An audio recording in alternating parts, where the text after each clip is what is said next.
Good morning साथियों। ज्ञान घर यूट्यूब चैनल में आपका स्वागत है। मैं लेकर के आया हूं आपके लिए बिहार एसएससी का जो सेट आपके पास जा रहा है। 30 क्वेश्चन का सेट आपके पास जाता है साइंस का। बिहार एसएससी का एग्जाम सामने में है, उसको देखते हुए हमने आपके लिए सेट तैयार कर रखा। तो 11 सेट आप तक कंप्लीट रूप में पहुंच चुका है ज्ञान घर यूट्यूब चैनल से। आज हम लेकर के आए 12वां सेट। जीवन में एक चीज़ हमेशा याद रखिएगा। क्या याद रखिएगा? Education is not preparation for life. Education is not preparation for life. Education is life for itself. मतलब जीवन के लिए शिक्षा नहीं है, शिक्षा जो है स्वयं जीवन है। ये हमेशा याद रखिएगा। और आइए हम लोग सेट पर आते हैं। सेट 12। ठीक है, हमेशा कोशिश करिएगा जो प्रश्न आपको आ रहे हैं वीडियो पॉज करके वो खुद से हल करने का कोशिश करिएगा। ठीक, चलिए क्वेश्चन है आपके पास सामने। क्या प्रश्न है? प्रश्न है आपका, निम्नलिखित में से कौन सा लाभकारी कीट नहीं है?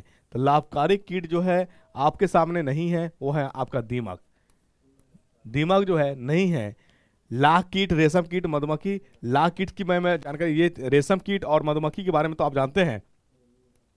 लाख कीट के बारे में बता दूं, ये लाख प्रोड्यूस करता और ये चमड़े के उद्योग में काम आता है।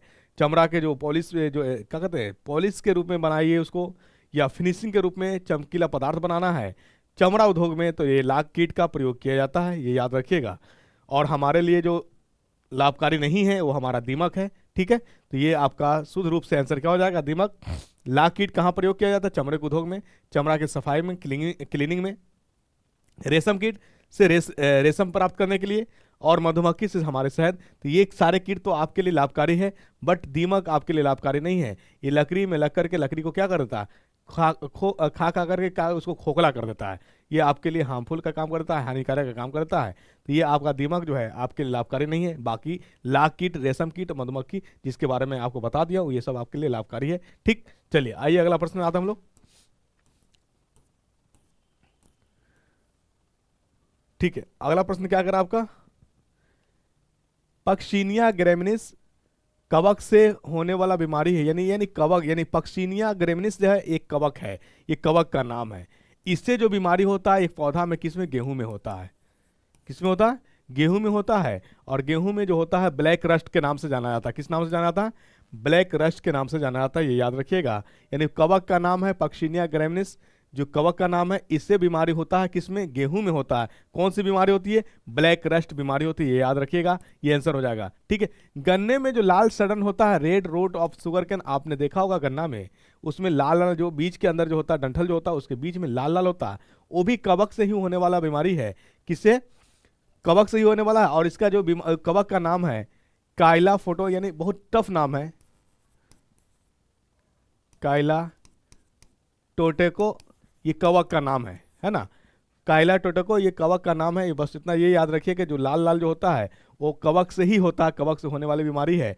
और आप देखे होंगे कि जो दांत वगैरह, जो इचिंग वगैरह, खुजली वगैरह जो बीमारी होती है मनुष्य में, तो वो भी हमारा कवक से ही होने वाला बीमारी है। और उसमें जो होता है वो बीमारी जो है आपका फाइटोप्टोन, ये कवक का नाम है फाइटोप्टोन। ये कवक जो ह्यूमन में दांत यानी रिंग वर्म, खुजली वगैरह जो होता है वो बीमारी कहलाता है। ठीक है, ये याद रखिएगा।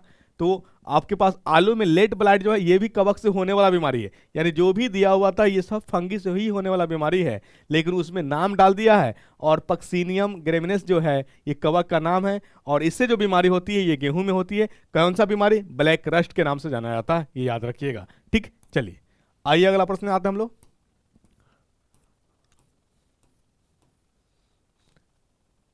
क्या करा? पौधे में बीज में भ्रूण होता है जो उचित परिस्थितियों में अंकुरित हो जाता है। इस प्रक्रिया को इनमें से किसके रूप में जाना जाता है? तो इसको जाना जाता है जर्मिनेशन, अंकुरन के रूप में। किसके रूप में? अंकुरन के रूप में जाना जाता है। बाकी ऑप्शन की मैं बात कर दूं, पर परागण मतलब क्रॉस पोलिनेशन, मतलब क्या होता है? पराग का, पॉलन ग्रेन का ट्रांसफर होना, स्थानांतरण होना। कहां से कहां स्थानांतरण होगा? ये एक पौधा से दूसरे पौधा में, एक पौधा से दूसरे पौधा में जाना, एक पौधा से दूसरे पौधा में जाना, परागकण का ट्रांसफर होना, ये कहलाता है क्रॉस पोलिनेशन। और इसी में अगर सेम पौधा का परागकण सेम पौधा में ही जाए, मतलब परागकण क्या हो जाएगा? उसी पौधा में परागकण ट्रांसफर करे तो उसी को हम लोग कहते हैं सेल्फ पॉलिनेशन। ठीक है, सेल्फ पॉलिनेशन। और पॉलिनेशन का डेट मीन्स एक एग्जैक्ट मीनिंग हो गया कि परागकण का फ्लो होना, ट्रांसफर होना, चाहे वो किसी भी माध्यम से हो, हवा से हो, पानी से हो, पक्षी द्वारा हो, मवेशी द्वारा हो, जानवर द्वारा हो। ठीक है, यानी किसी के द्वारा हो परागकण का ट्रांसफर होना, उसी को हम लोग कहते हैं पॉलिनेशन, परागण। उसी को क्या कहते हैं हम लोग? परागण कहते हैं। ये याद रखिएगा। वाष्पोत्सर्जन क्या होता है? ट्रांसपिरेशन। ये होता है वाटर का लॉस, यानी वाटर का लॉस होना कहाँ से लॉस होगा? पानी का लॉस होना पत्ती से, इसी को हम लोग कहते हैं ट्रांसपिरेशन। गर्मी के समय में जब आप हरे पौधे से के बगल से क्रॉस करेंगे तो आप ज़्यादा गर्मी फील करेंगे। इसका एक ही कारण है। कौन सी कारण है? कि पत्ती में जो पानी है वो सूर्य के प्रकाश से वाष्पीकृत हो रही है, ट्रांसपिरेशन हो रही है, जिसके कारण आपको गर्मी फील होता होगा। ठीक है, तो ये याद रखिएगा। तो उसी को हम लोग कहते हैं ट्रांसपिरेशन, मतलब पत्ती से, पौधे के पत्ती से वाटर का लॉस होना क्या कहलाता है? वाष्पोत्सर्जन या ट्रांसपिरेशन। ठीक है, चलिए, तो ये सब मुख्य बातें याद रखेंगे। जो जो चीज़ हम मुझे लगता है तो हम आपको एक्सप्लेन करते हुए चलते हैं, घबराने की बात नहीं है। चलिए आइए अगला प्रश्न में आते हैं। इनमें से कौन सी अधिकांश कोशिकाएं प्रक्रिया के लिए ऊर्जा मापन की इकाई है? Energy currency. तो मैंने आपको बताया था एटीपी। एटीपी को करेंसी ऑफ एनर्जी के भी नाम से जाता है, एनर्जी का करेंसी के नाम से जाना जाता है एटीपी को। किसको? एटीपी को। याद रखिएगा, एटीपी का फुल फॉर्म होता है एडेनिन ट्राइफॉस्फेट। ठीक है, एडेनिन ट्राइफॉस्फेट, ये याद रखिएगा। एटीपी का फुल फॉर्म एडेनिन ट्राइफॉस्फेट। यही करेंसी एनर्जी करेंसी के नाम से भी जाना जाता है। दूसरी बात, आपसे अगर बात किया जाए कि एटीपी बनता कहाँ है, तो एटीपी आपका बनता है माइटोकॉन्ड्रिया में। कहाँ बनता है? माइटोकॉन्ड्रिया में। याद रखिएगा, माइटोकॉन्ड्रिया को कहा जाता है पावर हाउस ऑफ सेल, यानी कोशिका का पावर हाउस के नाम से जाना जाता है। दूसरी बात, अगर आपसे पूछा जाए कि माइटोकॉन्ड्रिया किसी पे निर्भर भी करता है क्या, तो हाँ, किसी पे निर्भर करता है। किस पे? नंबर ऑफ कोशिका। जितना ज्यादा नंबर ऑफ कोशिका होगा, नंबर ऑफ सेल होगा, उसमें उतना ही ज्यादा माइटोकॉन्ड्रिया होगा। ये याद रखिएगा, नंबर ऑफ सेल पे भी ये निर्भर करता है, नंबर ऑफ कोशिका पे निर्भर करता है। ठीक, एक बात याद रखिएगा, जो आप ग्लूकोज हम लोग खाते हैं, ग्लूकोज ये टूटता है। टूटने यानी ग्लूकोज का टूटना कहलाता है ग्लाइकोलाइसिस। क्या होता है? ग्लाइकोलाइसिस, ग्लूकोज का टूटना। ठीक है, और ग्लूकोज टूटता कहाँ है? तो ये साइटोप्लाज्म में टूटता है। कहाँ टूटता है? कोशिका द्रव में। कोशिका द्रव में टूटता है, साइटोप्लाज्म में। याद रखिएगा। और ये देता है पायरुवेट। क्या देता है? पायरुवेट देता है। और ये पायरुवेट टूटता है कहाँ? माइटोकॉन्ड्रिया में। कहाँ टूटता है? माइटोकॉन्ड्रिया में। और आपको देता है एनर्जी, एटीपी। एटीपी देता है, क्या देता है? एनर्जी देता है। ये याद रखिएगा, ये फ्लो याद रखिएगा। मतलब ग्लूकोज का टूटना, ग्लाइकोलाइसिस टूटता कहाँ है? साइटोप्लाज्म में। और क्या बनाता है? पायरुवेट। पायरुवेट टूटता कहाँ है? माइटोकॉन्ड्रिया में। और क्या देता है? Energy, ATP. कितना एटीपी? 38 एटीपी। याद रखिएगा, 38 एटीपी। ठीक, और ईस्ट की बात करेंगे हम लोग, या जहाँ पे एरोबिक रेस्पिरेशन होगा, वायवीय श्वसन होगा, वहाँ पे 38 एटीपी होगा। जहाँ पे एनएरोबिक होगा, अवायवीय श्वसन होगा, वहाँ पे जो होगा 2 एटीपी मिलेगा। कितना? 2 एटीपी। तो ईस्ट की बात कर ले हम लोग, ईस्ट की बात करें, और या मसल्स की बात करें, मांसपेशिया की बात करें, तो वहां पे 2 एटीपी बनता है। ये याद रखिएगा। ठीक, चलिए आते हम लोग नक अगला प्रश्न पे। क्या है आगे वाला प्रश्न? देखिए, निम्नलिखित में किस समूह के पादपों के बीज आवरण रहित होते हैं? आवरण रहित मतलब छिलका सहित होता है। ठीक है, तो छिलका रहने वाला, छिलका सहित होने वाला जो पौधा है हमारे पास, देखिए, तो आप पहले सबसे पहले जानिए कि एंजियोस्पर्म, जिम्नोस्पर्म होता क्या है। एंजियोस्पर्म उस पौधा को कहते हैं हम लोग, इसी को हिंदी में कहते हैं आवृत्ति बीजी। एंजियोस्पर्म यानी वैसा पौधा जिसमें फल आएगा फूल के बाद, वैसा पौधा जिसमें फल आएगा फूल के बाद, और उसमें जो है छिलका होगा ही होगा। किसी पौधा में छिलका हो भी सकता है और किसी में छिलका नहीं भी हो सकता है, ये याद रखिएगा। लेकिन यह छिलका सहित कह दिया। क्या कह दिया? यानी कवर सहित कह दिया। उसी को हम लोग आवरण रहित कहते हैं। आवरण यानी परत जो होता है। ठीक है, तो ये जो होता है हमारा आवृत्ति बीजी एंजियोस्पर्म में होता है। अब बात करते हैं हम लोग जिम्नोस्पर्म की। तो जिम्नोस्पर्म वैसा पौधा होता है जिसमें फल तो होते हैं लेकिन उसमें छिलका, सॉरी, फल तो होते हैं लेकिन उसमें फूल नहीं आता, यानी बगैर फूल का फल होने वाला जिम्नोस्पर्म कहलाता है। फूल के बाद फल होने वाला एंजियोस्पर्म कहलाता है। आपका है टेरिडोफाइटा। तो टेरिडोफाइटा भी एक पौधा का ही प्रकार है। टेरिडोफाइटा क्या है? एक पौधा का ही प्रकार है जिसमें जड़, तना, पत्तियां सब होता है, और इसमें भी फल आता है, लेकिन इसमें भी फूल के यानी फूल के बगैर फल आता है। फूल के बगैर यानी जिम्नोस्पर्म और pteridophyta look like a similar, but ये जो जिम्नोस्पर्म होता है ये हायर प्लांट्स होता है, और टेरिडोफाइटा जो होता है वो स्मॉलर प्लांट्स होता है। बस इतना ही फर्क है, ये याद रखिएगा। ठीक, चलिए आइए अगला प्रश्न आता है हम लोग। तो इसका आंसर क्या हो जाएगा? आवृत्ति बीजी एंजियोस्पर्म। ठीक, अगला प्रश्न क्या है? निम्न में से कौन सा एक कोशिकीय जीव कालाजर यानी काला जवर नामक रोग का कारण है? तो ये है हमारा लिस्मानिया। क्या है? लिस्मानिया किस फैमिली का है? ये प्रोटोजोन फैमिली का है। ये सिंगुलर कोशिका यानी एक सेल का बना होता है, ये याद रखिएगा। और इससे जो बीमारी उत्पन्न होती है उसको हम लोग क्या कहते हैं? उसको हम लोग कहते हैं लिस्मानिया, मतलब कालाजर कहते हैं। लिस्मानिया से होने वाली बीमारी का नाम क्या है? कालाजर है, ये याद रखिएगा।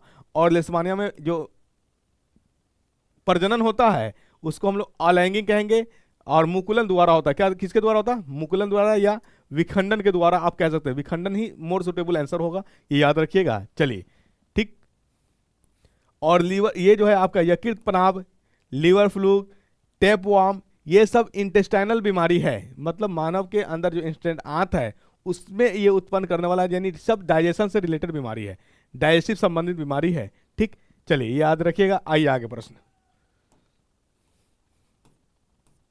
आगे प्रश्न क्या है?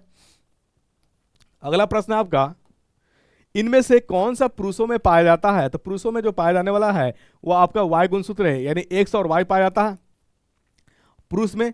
महिलाओं में जो है, महिलाओं में एक्स और एक्स होता है, यानी महिला में दोनों एक्स होता है, पुरुष में एक्स और वाई होता है। तो वाई जो गुणसूत्र है ये पुरुष में पाया जाने वाला है, और एक्स वाई की जो पॉसिबिलिटीज है कितना कितना प्रतिशत है? 50-50% है, ये याद रखिएगा। ठीक, ये याद रखिएगा, यानी x का प्रतिशत कितना? 50, y का कितना? 50, यानी x अगर क्रोमोजोम x क्रोमोजोम हो जाएगा तो ये हमारा गर्ल्स, और अगर x y हो गया अगर हमारा, तो ये हमारा y हो जाएगा। अगर मान लिया जाए कि x और y कब होगा? दोनों के लिए, गर्ल्स हो या बॉयज हो, दोनों के लिए जिम्मेदार कौन है? पुरुष ही है। दोनों के लिए कौन जिम्मेदार है? पुरुष ही है, क्योंकि वही दोनों, यानी गर्ल्स के पास ओनली XX क्रोमोजोम है, मेल के पास ही x और y दोनों है। एक्स अगर इधर से ट्रांसफर कर दिया, ये एक्स, ये ऑलवेज जो है फीमेल जो है ऑलवेज एक्स ही डोनेटिंग है, एक्स ही डोनेटिंग करेगा, और हमारे पास मेल जो है एक्स और वाई दोनों कैरेक्टर डोनेटिंग कर सकता है। तो अगर ये एक्स किया तो ये एक्स मिल करके फ्यूज गर्ल्स बना लेगा, अगर ये वाई किया तो इधर एक्स मिल करके एक्स वाई बना लेगा, तो मेल हो जाएगा। आई बात में दोनों के लिए जिम्मेदार कौन है? ये पुरुष ही है। और याद रखिएगा 22 जो होता है क्रोमोजोम, इसको हम लोग ऑटोजोम्स कहते हैं। क्या कहते हैं? ऑटोजोम्स कहते हैं। 22 पेयर यानी क्रोमोजोम होता है उसको हम लोग ऑटोजोम कहते हैं, और 1 पेयर क्रोमोजोम होता है इसको हम लोग सेक्स क्रोमोजोम कहते हैं। 1 पेयर क्रोमोजोम को क्या कहते हैं? सेक्स क्रोमोजोम कहते हैं, ये याद रखिएगा, सेक्स क्रोमोजोम। ठीक है, चलिए याद रखिएगा, यानी 22 पेयर जो क्रोमोजोम है, गुणसूत्र है, ये ऑटोजोम्स है, ये सभी में बराबर होते हैं, बस एक से ही डिफरेंट होता है, एक पेयर से डिफरेंट होता है, या मेल होगा या फीमेल होगा। राइट, चलिए आइए अगला प्रश्न में आते हैं हम लोग। मटर के पौधे में कैरेक्टर रिसेसिव होते हैं, कैरेक्टर रिसेसिव होते हैं झुर्रीदार बीज। अब देखिए रिसेसिव कहते हैं किसको है? रिसेसिव उसको कहते हैं जो अपना कैरेक्टर शो नहीं करता, अपना कैरेक्टर शो नहीं करता उसे हम लोग रिसेसिव कहते हैं। इसको हमेशा हम लोग स्मॉल लेटर से डिनोट करते हैं। किससे? स्मॉल लेटर से डिनोट करते हैं, याद रखिएगा। और यहीं पे आता एक डोमिनेंट भी आता है। क्या आता है? डोमिनेंट आता है। डोमिनेंट का मतलब होता है, यानी एक रिसेसिव होता है, एक डोमिनेंट होता है। ठीक है, डोमिनेंट हमेशा अपना कैरेक्टर शो करेगा, और उसको हम लोग कैपिटल से हम लोग डिनोट करते हैं, कैपिटल लेटर से डिनोट करते हैं, याद रखिएगा। तो अब बताइए रिसेसिव, अगर मान लिया आपके पास इस तरह से फॉर्मेट है, तो इस तरह से फॉर्मेट कहने का मतलब जीन जो होता है हमेशा जोड़ी में काम करता है। एक कैपिटल हो गया मतलब लंबा है तो पॉसिबिलिटीज है छोटा होने का भी, अगर गोरा है तो पॉसिबिलिटीज है काला होने का भी, अगर पतला है तो पॉसिबिलिटीज है मोटा होने का भी। तो हमेशा जीन जो होता है जोड़ी में काम करता है, ये याद रखिएगा। और इसी को हम लोग कहते हैं, इसी को कहते हैं अल्टरनेट फॉर्म ऑफ जीन। और अल्टरनेट फॉर्म ऑफ जीन को मतलब लंबा छोटा जो होगा, इस अल्टरनेट फॉर्म ऑफ जीन को हम लोग अलील कहते हैं। क्या कहते हैं? अलील कहते हैं, ये याद रखिएगा। अल्टरनेट फॉर्म ऑफ जीन को हम लोग क्या कहते हैं? अलील कहते हैं। ठीक, दूसरी बात, इसको हम लोग कहेंगे डोमिनेंट, कैपिटल वाले को क्या बोलेंगे? डोमिनेंट, और स्मॉल वाले को हम लोग रिसेसिव कहेंगे। रिसेसिव जो होता है वो अपना कैरेक्टर का हिडन रखता है, और डोमिनेंट जो होता है अपना कैरेक्टर को शो करता है। यहीं से एक बात आती है मेंडल साहब की। मेंडल साहब ने एक बार मटर को सिंगल कैरेक्टर मतलब मोनो हाइब्रिड सिंगल कैरेक्टर पे बात किए थे, और वहां पे रेशियो लाए थे। कौन सा रेशियो? फेनोटाइपिक रेशियो और जीनोटाइपिक रेशियो। तो फेनोटाइपिक रेशियो आया था 1:2:1, ये याद रखिएगा। मेंडल साहब का मोनोहाइब्रिड रेशियो में फेनोटाइपिक रेशियो 1:2:1 और जीनोटाइपिक रेशियो 3:1 आया था, ये याद रखें मोनोहाइब्रिड के केस में। किसमें? मोनोहाइब्रिड, मोनो मतलब एक, हाइब्रिड मतलब लक्षण, एक वेरिएशन में जो कैरेक्टर आया था उसी को हम लोग मोनोहाइब्रिड कहते हैं। और मोनोहाइब्रिड में फेनोटाइपिक रेशियो मतलब फिजिकली अपीयरेंस, भौतिक रूप से दिखने वाला 1:2:1 और खानदानी रूप से दिखने वाला जेनेटिक रेशियो 3:1 था, ये याद रखने वाली बात है। चलिए इसका आंसर क्या हो जाएगा, यानी 8 का आंसर झुर्रीदार बीज, D number is the correct answer. आइए अगला प्रश्न। ठीक है, देखिए वंशानुक्रम की इकाई क्या है, तो वंशानुक्रम की इकाई है जीन, ये इसको हम लोग कहते हैं जीन। और जीन जो होता है कहाँ पाया जाता है, डीएनए के अंदर पाया जाता है। ठीक है, डीएनए के बारे में याद रखिएगा, इसमें एक आया था, यानी इस तरह से स्ट्रक्चर आया था, double helical structure, double helical structure कुछ इस तरह से, डबल हेलिकल स्ट्रक्चर, इसको हम लोग कहते हैं double helical structure. Double helical structure किसने दिया था, तो डबल हेलिकल स्ट्रक्चर यानी डीएनए का double helical structure Watson and Crick ने दिया था, ये याद रखिएगा। वाटसन एंड क्रिक ने दिया था, वाटसन एंड क्रिक ने दिया था, ये याद रखिएगा। ठीक, चलिए आइए अगला प्रश्न।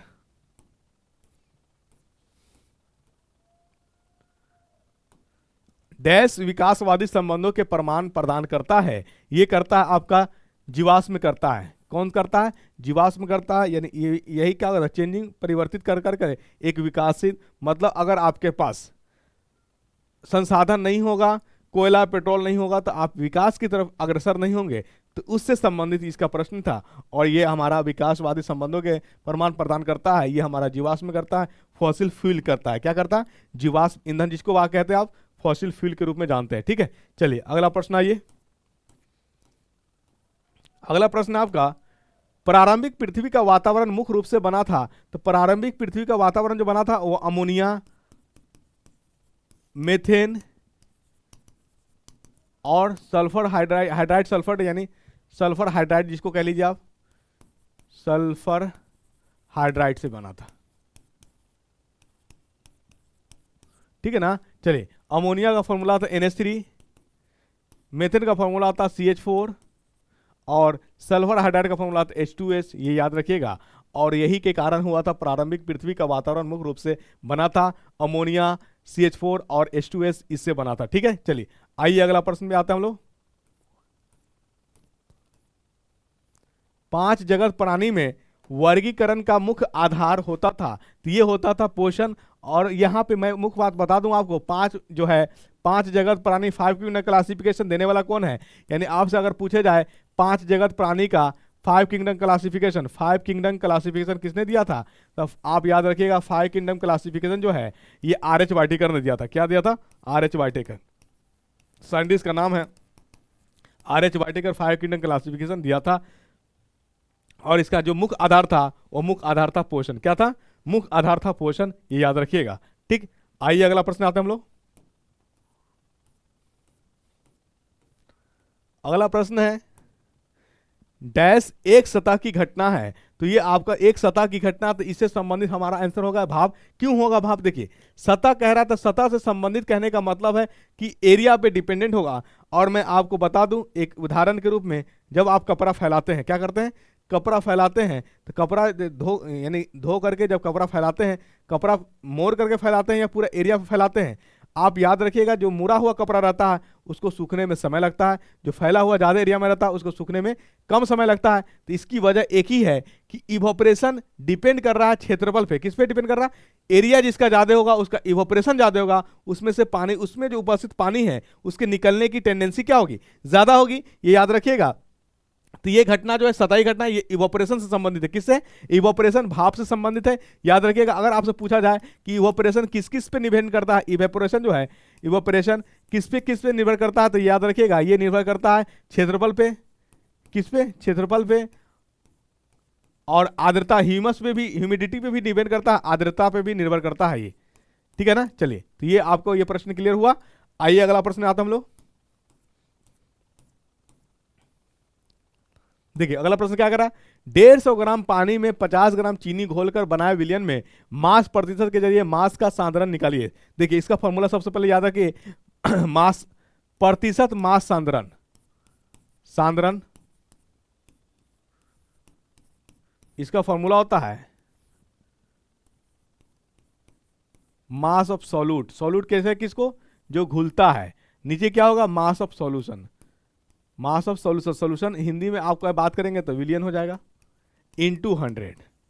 ठीक, जो घुलता है उसे हम लोग सॉल्यूट कहते हैं, जो घुलाता है उसे हम लोग सॉल्वेंट कहते हैं। तो पानी को हम लोग सॉल्वेंट कहते हैं, पानी को क्या कहते हैं, सॉल्वेंट कहते हैं। और ये घुला रहा है, कितना दिया है पानी का, पानी दिया है 150 ग्राम।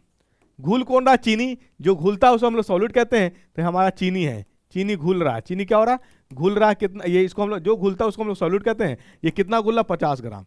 दोनों को मिला दीजिएगा, सॉल्यूट प्लस सॉल्वेंट, तो बनेगा हमारा सॉल्यूशन विलियन। सॉल्यूशन क्या है, सॉल्यूट प्लस सॉल्वेंट मिल करके बनता, तो कितना हो जाएगा, ये 200 ग्राम हो जाएगा। अब फॉर्मूला पे सेट कर दीजिए। मास क्या, परसेंटेज मास कंसंट्रेशन, एमसी लिख दे रहे हैं, मास कंसंट्रेशन। फॉर्मूला होता है मास ऑफ सॉल्यूट कितना है, 50 ग्राम, ये सॉरी मास ऑफ सॉल्यूट, हाँ 50 दिया हुआ। मास ऑफ सॉल्यूशन कितना हो गया, 50 प्लस 150, 200 हो जाएगा। और इंटू कितना, 100। 2 जीरो से 2 जीरो काट दीजिए, ये 2 से कटेगा 50, ये हो जाएगा 25। यानी 25% जो है आपका आंसर हो जाएगा, मास प्रतिशत, ये याद रखिएगा। ठीक, ये फॉर्मूला आप माइंड में रखिएगा, बन जाएगा आपका। ठीक, आइए अगला प्रश्न आते हैं हम लोग। क्या है प्रश्न, NaCl के इकाई द्रव्यमान का सूत्र है, इकाई द्रव्यमान का सूत्र है। देखिए NaCl, Na प्लस Cl का है, तो Na का होता है 23 ग्राम और Cl का होता है 35.5 ग्राम। तो इसी को लिखा गया है 58.5। कहीं कहीं ग्राम ना लिख करके लिखेगा आपको 58.5 AMU, या कहीं कहीं इसी को लिखेगा 58.5 U। तो इसको हम लोग कहते, देखिए ये ग्राम में आ गया एवोगाड्रोस के रिलेशन से, ये एटॉमिक मास यूनिट हो गया। और इसी को हम लोग कहते, एटॉमिक मास यूनिट को ही हम लोग रिप्रेजेंट करते हैं यूनिफाइड मास से। किसे करते हैं, यूनिफाइड मास, यानी यू से रिप्रेजेंट करते हैं, यू से रिप्रेजेंट करते हैं। तो 58.5 यू हो जाएगा यूनिफाइड मास। जहां पे आपसे पूछेगा कि यहाँ यू जो है या म्यू है, ये क्या है, ये है यूनिफाइड मास। क्या है, यूनिफाइड मास, इकाइक मास का बारे, यूनिफाइड मास के बारे में बता रहा है, यूनिफाइड। ठीक है, चलिए आइए अगला प्रश्न में आता हम लोग।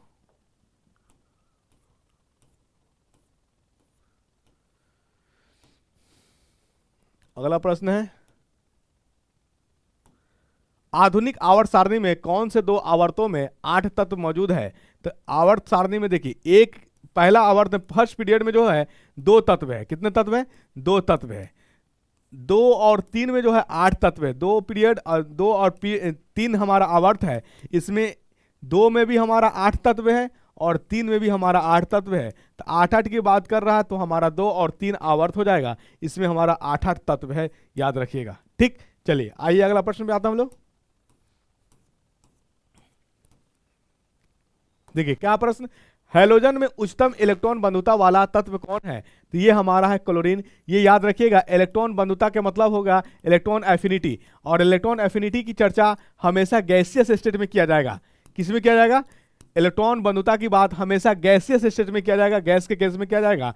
और गैस के केस में आपको मैं बता दूं कि आवर्त की बात अगर हम करें, आवर्त की बात करें तो लेफ्ट से राइट जाने पर, लेफ्ट से राइट क्या होता है, लेफ्ट से राइट जाने पर, लेफ्ट से राइट जाने पर इलेक्ट्रॉन एफिनिटी बढ़ेगा। इलेक्ट्रॉन जो है इलेक्ट्रॉन बंधुता क्या होगा, बढ़ेगा।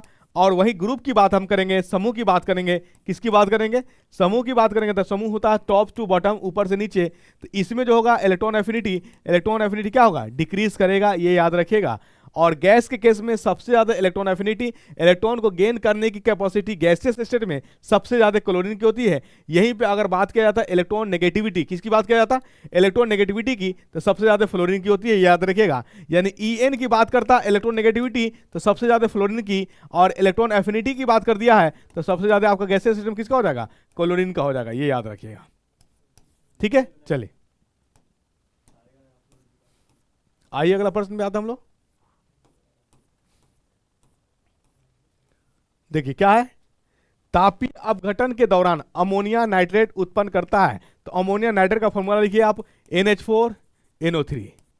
यह है, जब इसको हीट, तापीय अपघटन होगा तो ये टूटेगा हमारा नाइट्रोजन डाइऑक्साइड में। किस में टूटेगा, नाइट्रस ऑक्साइड में। और टूटेगा किस में, और टूटेगा आपका वाटर में टूटेगा, ये याद रखिएगा। नाइट्रस ऑक्साइड को हम लोग लॉफिंग गैस के भी नाम से जानते हैं।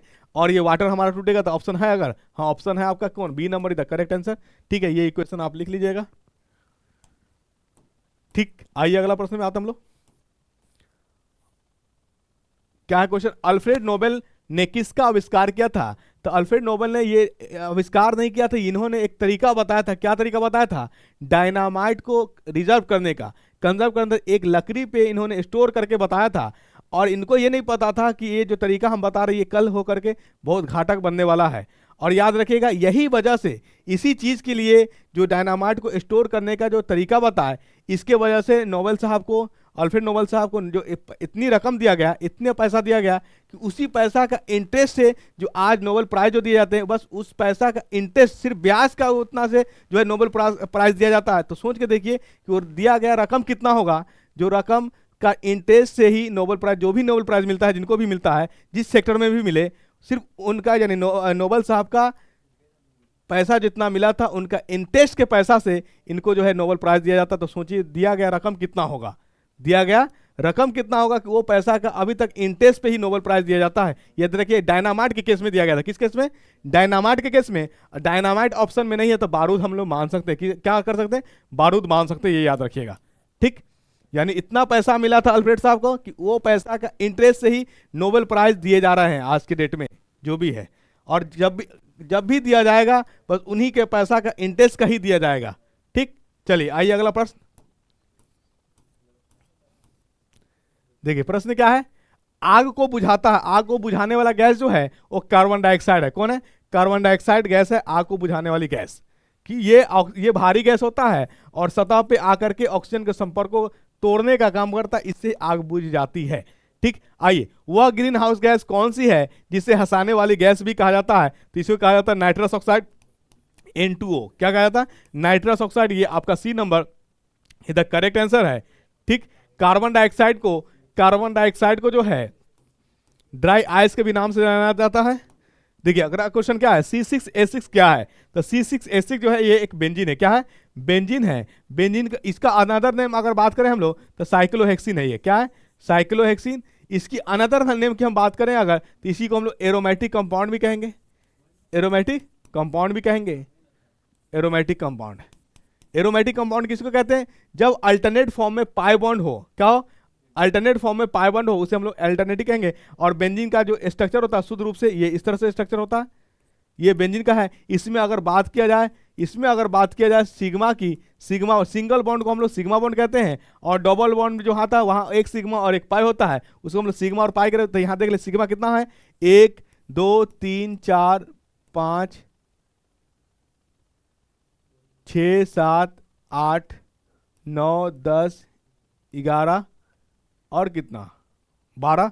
हाँ, सिग्मा हो गया 12, पाई देखिए जहां डबल बॉन्ड है वहां एक पाई है और एक सिग्मा है। तो कितना, यहाँ दो डबल बॉन्ड है, यहाँ डबल बॉन्ड है, यहाँ डबल, तो एक पाई एक पाई एक पाई, तो टोटल मिला के कितना, 3 पाई हो गया आपका। ये याद रखिएगा, क्वेश्चन किसी भी तरह से पूछा जा सकता है। ठीक, चलिए आइए अगला प्रश्न आता है हम लोग। यहीं पे एक चीज मैं और आपको बता दूं, टोलिन यानी एग्जाम में किसी एग्जाम में टोलिन भी देखने को मिल जाता है। तो टोलिन कहने का मतलब है जब बेंजीन रिंग से CH3 जुड़ेगा। क्या जुड़ेगा? CH3। यहां ये कहलाता पोजीशन हमारा कहलाता पारा पे नहीं, टॉप पे रहता हमारा। इस बेंजीन रिंग से टॉप पे अगर CH3 जुड़ा हुआ है तो इसको हम लोग टोलिन कहेंगे। क्या कहेंगे? टोलिन कहेंगे, ये याद रखिएगा। हाइड्रोकार्बन की बात करें तो ओनली कार्बन और हाइड्रोजन से जो बना हुआ कंपाउंड होता है उसे हम लोग हाइड्रोकार्बन कहते हैं। ठीक, चलिए आइए अगला प्रश्न। पानी का क्वथनांक होता है 100 डिग्री सेल्सियस, हमारा फॉरेनहाइट में है। तो 100 डिग्री सेल्सियस कितना, 212 डिग्री फॉरेनहाइट हो जाएगा, 212 डिग्री फॉरेनहाइट। और यही अगर केल्विन की बात किया जाएगा तो केल्विन कितना हो जाएगा, 373 केल्विन। ठीक है, डिग्री सेल्सियस की बात करेंगे तो 100 डिग्री सेल्सियस, ये याद रखिएगा। और यहीं पे अगर आपसे पूछ दिया जाएगा पानी का घनत्व मैक्सिमम कितना डिग्री पर होता है, तो पानी का घनत्व जो है अधिकतम 4 डिग्री सेल्सियस पे होता है, ये याद रखिएगा। ठीक है, चलिए अगला प्रश्न में आइए।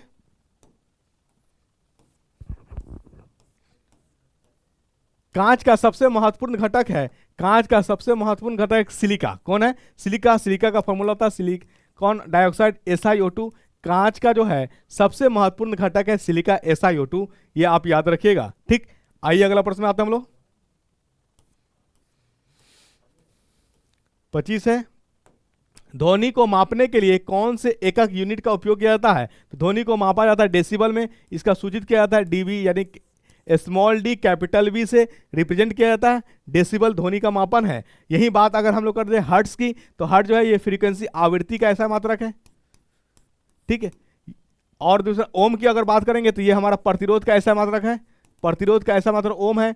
वोल्ट की बात करेंगे तो ये विभवांतर का ऐसा मात्रक है, विभवांतर का ऐसा मात्रक है वोल्ट, ठीक है, ये याद रखिएगा। आवृत्ति की हम बात करें तो यहाँ थोड़ा चर्चा में आ जाता है डिश धारा और प्रत्यावर्ती धारा। तो डिश धारा यानी डीसी करंट में जो ओम से यानी हमारा फ्रीक्वेंसी होता है वो 0 होता है। क्यों होता है? क्योंकि डीसी करंट में जो होता है, डीसी धारा जो होता है उसमें धारा की सॉरी डिश धारा जो होता है यानी डीसी करंट, उसमें धारा का दिशा चेंज नहीं होता है, चेंज नहीं होता। और एसी की बात करेंगे उसमें दिशा डायरेक्शन चेंज होता है, कभी ऊपर कभी नीचे, ये इसीलिए उसमें फ्रीक्वेंसी आएगा, डीसी में फ्रीक्वेंसी नहीं आएगा। फिर डीसी में फ्रीक्वेंसी नहीं आएगा तो आवृत्ति की अगर बात करेगा डीसी में, डिश धारा में आवृत्ति कितना होती है तो 0 हर्ट्ज लिखिएगा, 0 हर्ट्ज। वहीं पे अगर आपसे बात किया जाएगा एसी की, किसकी बात किया जाएगा तो एसी में जो होता है 50 हर्ट्ज होता है। इसका क्या मतलब हुआ कि यानी 1 मिनट में एसी करंट जो होता है 50 बार दिशा चेंज करता है। 1 मिनट में कितना बार? 50 बार दिशा चेंज करता है, इसी को 50 हर्ट्ज कहते हैं। ये इंपॉर्टेंट बात है, इसको याद रखिएगा, ठीक। चलिए आइए अगला प्रश्न में आते हैं हम लोग। रेजिस्टेंस की यूनिट क्या है? तो मैंने अभी आपको बताया रेजिस्टेंस मतलब प्रतिरोध। प्रतिरोध का ऐसा मात्रक क्या है, इसको आप कमेंट करके मुझे आंसर करिएगा। प्रतिरोध का ऐसा मात्रक क्या होता है, इसको मैंने बताया जस्ट। रेजिस्टेंस या प्रतिरोध का ऐसा मात्रक मैंने बताया आपको, इसको कमेंट करके मुझे बताइएगा कि क्या आंसर होगा, ठीक। चलिए आइए अगला प्रश्न। किस साल में ओले रोमर ने इतिहास में पहली बार प्रकाश की गति को मापा था? तो ये 1676 में। किसमें क्या था? 1676 में प्रकाश की गति को मापा था। आइए अगला प्रश्न में आते हैं हम लोग। ये इतिहास है, रहा याद तो भी ठीक, नहीं याद रहा कोई दिक्कत नहीं आता। एलिमिनेशन भविष्यवाणी तो चलवे ना करेगा क्वेश्चन में, नहीं चलेगा? चलेगा ही। आइए अगला प्रश्न। प्रकाश 1 साल किलोमीटर यात्रा कर सकता है, 1 साल में कितना किलोमीटर यात्रा कर सकता है? तो याद रखिएगा 10 ट्रिलियन। कितना? 10 ट्रिलियन याद रखिएगा, 10 ट्रिलियन। प्रकाश द्वारा 1 वर्ष में तय की गई दूरी को हम लोग प्रकाश वर्ष भी कहते हैं। और एक प्रश्न ये भी फंसा सकता है कि प्रकाश वर्ष का मात्रक क्या होता है? 1 वर्ष में तय की गई दूरी क्या है? दूरी। तो दूरी का मात्रक क्या? तो मीटर। तो प्रकाश वर्ष का भी मात्रक क्या हो जाएगा?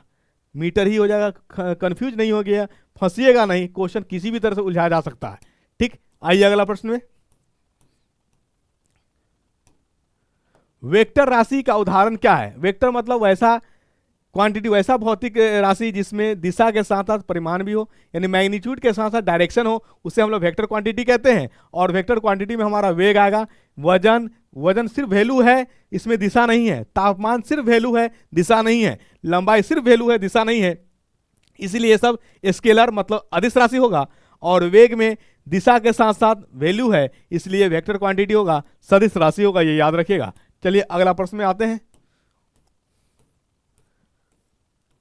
लगभग किस तापमान पर पानी का घनत्व अधिकतम होता है? मैंने अभी बताया है। मैक्सिमम डेंसिटी कितना डिग्री सेल्सियस पे? तो इसको जो है आप मुझे कमेंट करके जरूर बताइएगा। तो इसी क्वेश्चन के साथ 30 क्वेश्चन आपका होता है कंप्लीट। सेट 12 बिहार एसएससी का लगातार आपके पास जा रहा ज्ञानघर यूट्यूब चैनल से बने रहिए। और आपका जो साइंस में जो भी एग्जाम देना चाहें, साइंस का क्वेश्चन के लिए आप बेफिक्र रहिए, बहुत अच्छा स्कोर करके आएंगे। साइंस में एक भी पर्सन छूटने वाला आपका नहीं है। बस हमेशा एक बात याद रखिएगा। क्या याद रखिएगा? Education is not preparation for life. Education is not preparation for life, education is life, and education is life for itself। मतलब एजुकेशन जीवन के लिए नहीं है, एजुकेशन स्वयं में एक जीवन है। ये हमेशा याद रखिएगा। ज्ञानघर यूट्यूब चैनल से बने रहें। Thank you so much.